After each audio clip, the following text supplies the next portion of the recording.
Alright everybody, so we've got an update. We have the 2021 Topps Series 1 checklist that has been announced. It got announced, I think, this past weekend. And so yeah, everybody's kind of going through it, pouring through, trying to figure out, who's on the checklist, who got left off, and everything like that. So, for those of you that don't know, Topps releases their products in 3 different stages. It's Topps Series 1, Topps Series 2, and Update, depending on when that player got called up to the big leagues. Now, they obviously have Bowman Chrome and Bowman Draft as well, and that's for your kind of prospects, your minor league guys, before they get called up to the bigs. The Topps flagship product usually comes from one of these iterations of their product. So, like I said, if they get called up kind of mid towards the end of the year before they make the update and produce those cards, a lot of times they'll get put into the update. So you have things like in 2011 when Mike Trout got called up, he was in 2011 update. That's why his card's there and not in 2011 Series 1. So you have different years that end up with different players in different products. So depending on, like I said, when they got called up, or if they got called up towards the end of the year before and they didn't make it to the prior product, they'll get put in Series 1, or if it looks like they're going to be on the starting roster to start that year, Topps will go ahead and put them on as well. So you have guys like, one of the big names this year is Jo Adell. He's featured right there at the top of this website as well. So Jo Adell played last year for the Angels, but he wasn't in any of the 2020 products, partially because of COVID, but I don't think he would have made it to update under normal circumstances either, just depending on when he'd got called up to the major leagues. But for that being said, also kind of goes to explain why 2020 Topps update wasn't really anything special. Topps Series 1 from 2020 was a pretty loaded product, had a pretty good set of rookies in it. Everybody basically except for Luis Robert was all in the Series 1. That includes your Bo Bichette, Yordan Alvarez, your Gavin Lux, Dustin May, etc. So all those guys were in your Series 1 product. Then Series 2 came out. They actually held out Luis Robert from the White Sox. Big name. They held him out for Series 2, Topps Series 2 for 2020. So those are your 2020 guys, rookies that everybody was looking for. So that kind of gives you an idea of what to expect here. Update really didn't have any new rookies to speak of. They may have their debut cards, their MLB debut cards, and things like that for some of the rookies, which are not as highly sought after as kind of their quote-unquote flagship rookies that are in, the first rookie card that gets put out in one of the prior series. And then, of course, obviously, Topps also makes Chrome versions of those series as well. So they have, Topps Chrome, Topps Update Chrome, and things like that. So those are just a thicker card stock and a little bit shiny version of the Topps Series 1 or Topps Series 2 or Update card. That is considered their flagship card. So anyway, that's gives us an insight into what we're dealing with here in 2021. So a lot of speculation as to who might be in the 2021 series. There were certainly some guys that probably qualified that got left off. We're not really going to dive too much into them. We're going to focus more on who is in Series 1 2021. Now, it's been widely regarded as projected to be a very deep class and a very loaded product as far as your Topps 2021 Series 1. There's not, as far as the top of the class, there's not as many juggernauts, but I think the depth is deeper, and I think that there could very well end up being some pretty big big time rookies out of this one. They just don't have the cachet yet. So once they start playing and get involved into the season, it may turn out to be that they have some really big names. But I think a lot of people are just speculating that it's going to be just a really solid class. So here we go. This is from Cardboard Connection. The two best resources to find this information, to me, is Cardboard Connection and Beckett. So they both have checklists. They put them out basically as soon as anybody else does, and they'll have all the information broken down into parallels available, inserts that are going to be available, all of your lineup for each product. So you're going to have each card number and who's in what product. We're not going to spend a ton of time here on the different parallels and variations and things like that. You can go here and read through those as much as you want to. They do have the Platinum Anniversary, all these different parallel breakdowns that most other Series 1 products and Topps products have. So that's not really going to change. As far as the design of the card, I think it's terrible. I think these are just some of the most ugly cards that Topps has produced in quite a while. And then also the retro kind of throwback designs to 1986 and 1952 and 51 are not any better.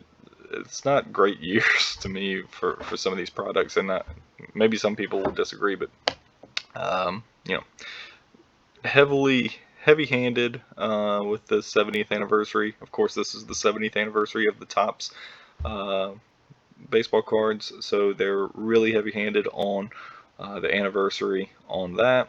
A lot of platinum references and anniversary references, and so it's the 35th anniversary of the 1986, which was the 35th year of the product. So they also have 1986 branded or styled cards, and then they have the 1951, and then I think they also have 1952 cards or styled cards in here as well for the retail version. So just kind of gives you an idea of what you're looking for. There's some pretty cool inserts, and there's definitely some cool parallels. This is the hat. I think it's like the spring training hat variation or relic, or I forget what they call it. Here it is right here. So the spring training cap logo patches, those are pretty awesome. But not sure that those are going to be very prevalent or easy to pick up. But definitely probably going to be able to get some mem cards out of some of the boxes. And then the hobby box, I think, has this topper, 1951 All-Star box topper. So for those of you that want that, you're going to have to look for hobby product, not retail. Back to just kind of the original purpose of this, which was to go down the checklist and point out different things. So here's your checklist. It's 330 cards this year, as opposed to what they normally do is 350 cards. So definitely a smaller set, which I think is good for the overall product. But yeah, so here's all of your guys, and the rookie cards are scattered throughout. It's not like it's, you know, the final numbers. It's not like it's the beginning numbers. I think they should do it that way, but they never really have. So definitely some pretty cool inserts that they have here. I think it's interesting that they started off in card number 1 is Fernando Tatis Jr. It's always interesting to see who they lead off the product with. Last year was Mike Trout was the number 1 card. And yeah, so it's interesting to see. I wonder what 27. Yeah, so anyway, so that's that. The big names to me that I'm looking for when we start breaking this product, and so what I've already done is on eBay they already have sellers that are putting out pre-sale blaster retail boxes that they already have, so they'll get shipped as soon as they get them in. which is release date, which I believe is next week, February 15th.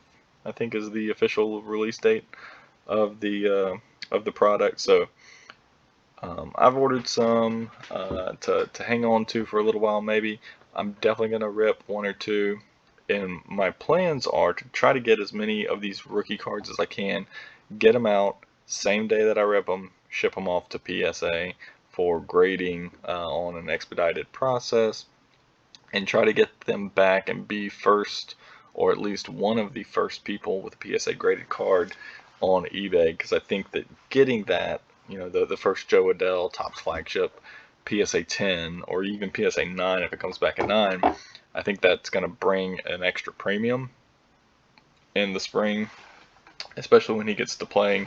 So the sooner I can get those back, the sooner I can put them on eBay, and the sooner, hopefully, I can make some good money returns on those. And then some of these guys I may hang on to as well. But yeah, so here's kind of a list of the players, I think the bigger names that people are kind of excited about. You have Joey Bart, which is an interesting concept, or an interesting prospect, I would say. He's a catcher, and catchers usually are not sought after in the hobby. He plays for the Giants. I don't know how his collectability is going to be, but I know he's a big name, and I think it's possible if he comes out with some early production numbers at the plate, then his cards could definitely see a rise. You have Jo Adell from the Angels, obviously an outfielder. A lot of people have heard about him. He's been a highly sought after, or highly thought of prospect for years now, and he had some really good games last year in the shortened season, and I think he's probably going to continue to have good games. I want to say I heard something about the Angels manager mention he might start actually in the minors, which would be concerning, I think. But the Angels, they have Trout, they have this guy, they have a nice young team. I think that they could end up doing really well, and if Adell can get in there and be a regular in that starting lineup, then I think good things are ahead for him and his card. Next up, a shortstop for the Orioles. This is the guy that, or one of the guys that I'm most interested in, Ryan Mountcastle. I think he's going to be really popular. Speaking of young, great teams, the Orioles are definitely trending upwards. They have a great young nucleus, and Mountcastle is going to just add to them. I'm not sure if he's going to play shortstop for him or not, but he'll be an infielder, and I think he's going to start basically right away in the spring. So, yeah, he's an interesting prospect, and I think he's going to do well. I'd really like to get a rookie card of his sent off to PSA and back ASAP. I think he's going to be a really great rookie card to have. The other one, so here we have Nick Madrigal. He is a White Sox prospect. They got called. He's a White Sox player. Infielder, I think he's listed as a second baseman. Not sure if that's where he's going to play, or if they're going to shift him over somewhere else. Not super power hitter. I don't think he has a ton of pop from the plate. He may develop that, and he may prove me wrong. But I think that's going to be one of those guys that he is surrounded by so much talent with Eloy Jimenez and Luis Robert. There's so many other young stars on that White Sox team that he may get lost in the shuffle. It'll be interesting to see kind of how he comes out. If he can come out hot, then that might be able to stabilize some of his rookie value. Alec Bohm from the Phillies, third baseman. I think this guy's going to be a star. He's a stud. So in the Phillies, I like the Phillies with their players as well. I think that they're poised for a good season. You have Dylan Carlson of the Cardinals. He's an outfielder. I think he's got some good pop at the plate. As long as he doesn't strike out too much, he could really start off the year on fire and get some people excited over in the Cardinals organization. And then you have the pitcher, Casey Mize. So this guy is insane. He's Detroit Tigers pitcher, and he has been highly sought after ever since he was in college. Everyone knew he was going to be a stud, and he is a stud. problem is pitchers don't get a ton of love in the hobby unless you're like Clayton Kershaw and maybe Verlander. That's basically the end of the list. Um, I mean, starting pitchers, they just play so infrequently, and then it's not like they can go out and just hit bombs like some of these hitters can. Power hitters is usually where it's at to get everybody excited. That gets all the highlights. If a guy throws a no-hitter, a perfect game, maybe his cards see an uptick then. But if he throws a great season and has, sub 3 ERA for the year, that would be great for a rookie pitcher. But that's not really going to do a ton for his card prices unless he gets some side hype. And being in Detroit, I just don't know that that's going to be there. So he's a guy that I think he has all the talent in the world, but I'm just not sure about his cards long term or even short term for that matter. I find it hard to believe that everybody's going to get too riled up about a pitcher on the Detroit Tigers. Hope I'm wrong, because I think he's great. Next up is one of the guys that is, Jo Adell, and this guy may be the most hyped people in this product in the hobby, Christian Pache for the Braves, an outfielder. So, if he's anything close to what they're projecting him to be, he's going to be just to the moon on his card prices. Between him and Acuna, I think they have the Braves set on a pretty good trajectory. They had a good year last year, and I think they're going to have a better year this year. And I think this guy is going to be part of that solid team down in Atlanta. And all he needs is just a tiny spark for his cards just go through the roof. So he's definitely one I'd really like to get a rookie card of his. Then you have another pitcher, Sixto Sanchez for the Marlins. Just repeating some of the stuff with Casey Mize. I mean, pitchers just not sought after that much. I think he could do really well. I don't know a ton about him. I think he's Dominican Republic, and being on the Marlins team, just don't know how much publicity he's going to be able to pump out being down there in Miami. So I think he's a good player, and he's going to be one of the top rookies, but he is a pitcher. And so for that reason, you're just going to have to kind of temper expectations for his cards. And then finally, Andres Gimenez for the Mets, a shortstop. The Mets are an extremely interesting team. They pick up Francisco Lindor. They have Pete Alonso. Their pitching staff is insane. I think the Mets, they're in New York, super huge market, and those Mets fans have been just deprived of any good news for so long, being the little brothers of the Yankees. Again, I think just a small spark and the Mets fans could go crazy if this guy turns out to be really good. A solid infielder and get some good work at the plate, then I think the moon is the limit for his card prices. So being on the Mets is going to help a ton because he's on what projects to be a pretty good team and in a huge market, obviously the biggest market there is, New York City. So those Mets fans are crazy. They really want somebody to love. So just give them something, anything to latch on to, and I think that his cards will definitely take off. So those are kind of the guys that I'm looking at.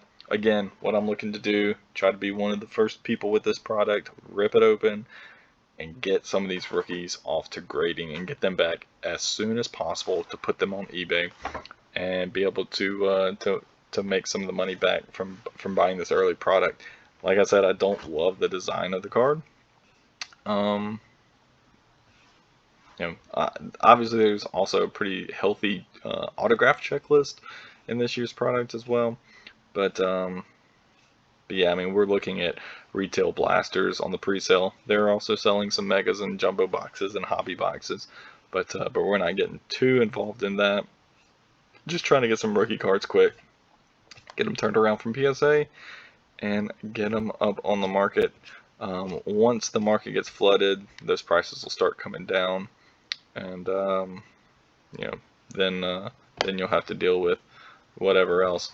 The other thing I'll mention in this product, you're going to have the Gold Cup cards from last year's rookies. So their second year cards, the Future Stars cards, but more importantly, those Gold Cup top rookie cards. So Luis Robert's going to have a Gold Cup card in this product. I think that's going to be highly sought after as well. I don't think that they hold a ton of value in the midterm. I think super long term, if he ends up being what everybody thinks Robert is going to be, then in 10, 20 years, those Gold Cup cards are going to be really sought after as well, and continue to go up in value. And then I think immediately after this product ends, people just love Luis Robert. So his cards are going to be, his second year cards are going to be picked up at a pretty good clip. But my thing is, what about this fall after baseball season's over? Do they hold the value from next year, year after, years 3 through 9? I just don't know that those Gold Cup cards are going to hold quite as much value as some people might think they will, until he cements himself as a stud. So yeah, I think that's about it. That's all I really have for the Top Series 1. Looking forward to this product coming out. Baseball's getting started. Make sure to smash that like button and follow, subscribe for more content.